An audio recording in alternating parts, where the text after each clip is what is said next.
Probably one of the most misunderstood cooking techniques there is frying. I think a lot of us have the misconception that frying is very, very bad for you, that fried food is full of oil.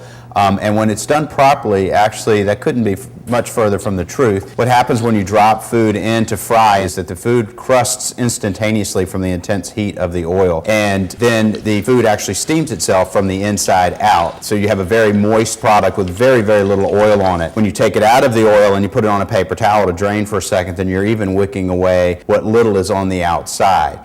So when you're doing it, what you want to do is look at using a 3-well breading method, typically. The classic way to do that is salt and pepper, seasoned flour, beaten egg, and breadcrumb or cornmeal or any mixture of those things, sometimes even just flour. But what I have here is panko breadcrumb, which is a particularly coarse Japanese breadcrumb that gives you really great results when you are frying. So what I'm going to do here to get started, I'm going to take a couple of these shrimp and I'm going to go first into the flour, then into egg. You want to make sure that you coat it really well at each phase so that you get a good crust on the outside. Even coating of the panko breadcrumbs.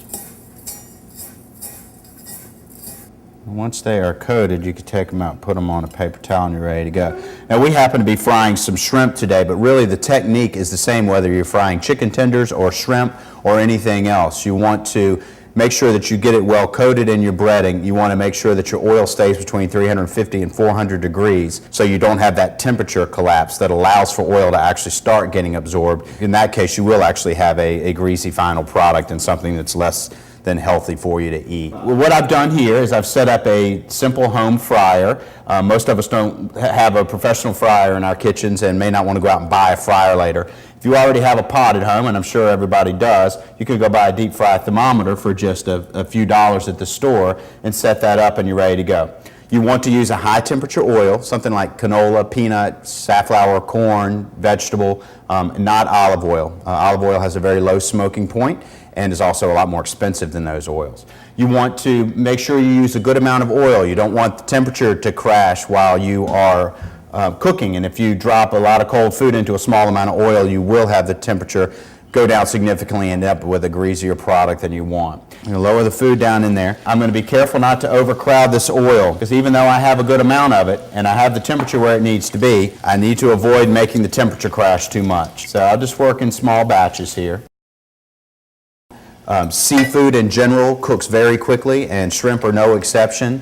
They go from being nice and moist and tender to being rubbery and overdone in not very much time. So with these relatively small shrimp, we're looking at a minute, maybe a little bit longer at max. I have a paper towel lined plate here and I have some fine salt.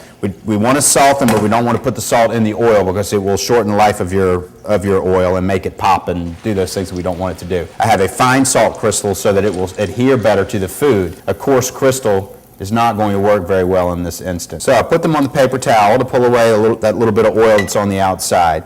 While they're still moist, I'm going to sprinkle them with that fine salt. And there you have it, nicely fried, non-greasy shrimp.